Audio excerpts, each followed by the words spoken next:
Mootummaan Itoophiyaa dhiphina dinagdee keessatti hir'ina mindaa hojjettoota mootummaa yaadame irra deebi'ee akka ilaaluuf waamichi taasifamaa jira jedhame. Mootummaan Itoophiyaa mindaa hojjettoota seektara mootummaa irratti hir'isuuf yaada dhiyeesse irra deebi'ee akka ilaalu dhiibbaan isaa dabalaa dhufeera. Waldaalee fi gareewwan waldaa siivikii dhiibbaa dinagdee fi hawaasummaa fiduu malu eeruun akeekkachiisaniiru.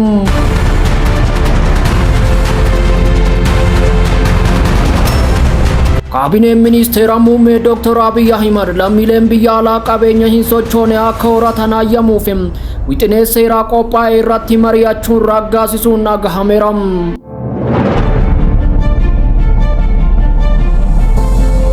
Barreessaa olaanaan dhaabbata biyyoota gamtoomanii Antooniyoo Guuterees biyyoonni konfiraansii idil addunyaa baatii waxabajjii keessa gaggeeffamu dura Israa'eel fi Falastiin gidduutti furmaata biyyoota lamaa akka mirkaneessan waamicha dhiyeessaniiru.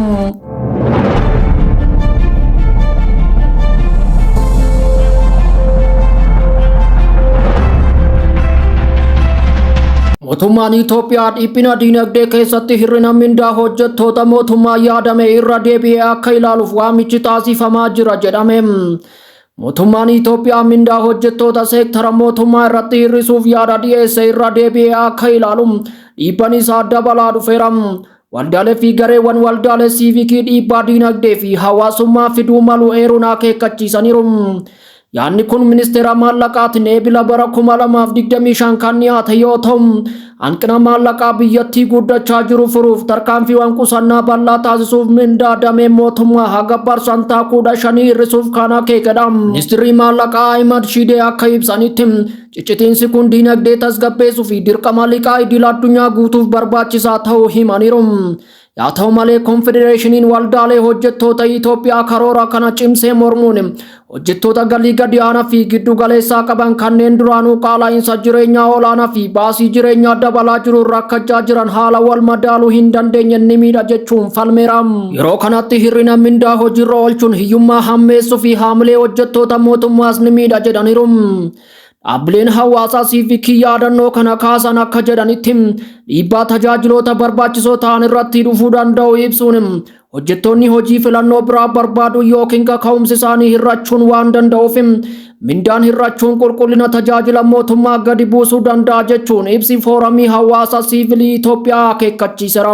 Ogeeyyiin dinagdee gama isaaniin hir'inni yaadame dinagdee irratti dhiibbaa xiqqaa fiduu akka danda'u ibsuun mindaan damee mootummaa gadi bu'uun baasii fayyadamtootaa hir'isuu jechuudha kan jedhan. Kunis guddina dinagdee saffisiisuu danda'a jechuun Yuunivarsiitii Finfinneetti ogeessi dinagdee Dr. Lammaa Dastaa hubachiisaniiru. Hir'inni mindaa kun kan dhiyaate yeroo qaala'insi jireenyaa olaanaa ta'eef dhiibbaan liqaa alaa dabalee rakkoolee dinagdee Itoophiyaa keessatti mul'achaa jirutti.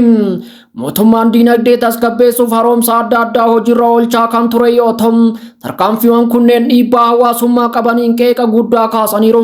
Falmiin kun akkuma itti fufetti hojjettoonni seektara mootummaa fi bakka bu'oonni isaanii adeemsa murtee kennuu keessatti iftoominni hunda hammatee akka jiraatu gaafachaa jiru jedhame. Imaammanni jireenya hojjettootaa irratti dhiibbaa uumu kamiyyuu galtee isaanii of keessaa qabaachuuf dhiibbaa hawaasummaa bal'aa ilaaluu qaba jechuun konfedereeshiniin waldaalee hojjettoota Itoophiyaa cimsee dubbateera.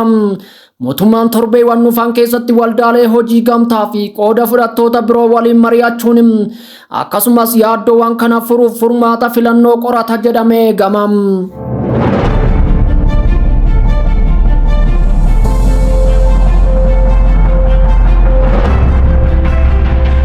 Manni maree ministeerota lammiileen alaa qabeenya hin sochoone akka horatan murteessuun dhagahame.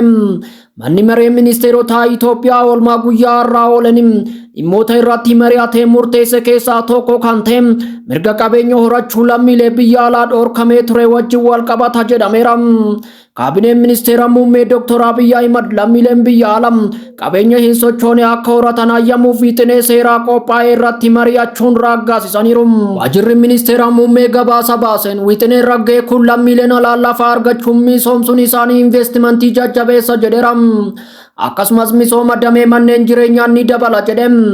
Madaala fedhii fi dhiyeessii manneen jireenyaa eegsisuuf lammiileef carraa hojii uumuuf faayidaan qabu guddaa ta'uu isaarraa ka'uun wixineen kun raggaasifamuu dabalee ibseera.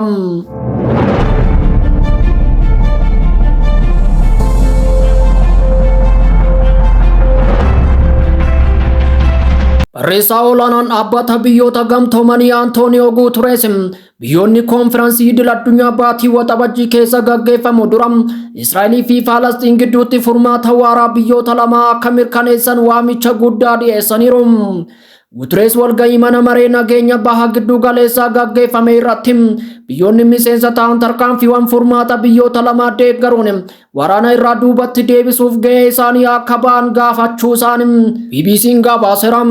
Faransaay fi Saawud Arabiyaan walgahii dhaabbata biyyoota gamtoomanii baatii waxabajjii keessa gaggeeffamu irratti akka hirmaataniif hoomeera.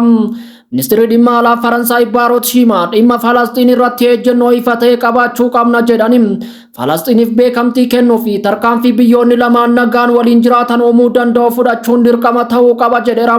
Dhaabbanni biyyoota gamtoomanii yeroo dheeraaf furmaata mootummoota lamaa daangaa nageenyaa qabuu fi beekamtii qabu keessatti tarkaanfiin Israa'elii fi Falastiin wal cinaa jiraachuu isaan dandeessisu akka jiraatu gaafataa kan ture ta'uun isaanii beekama.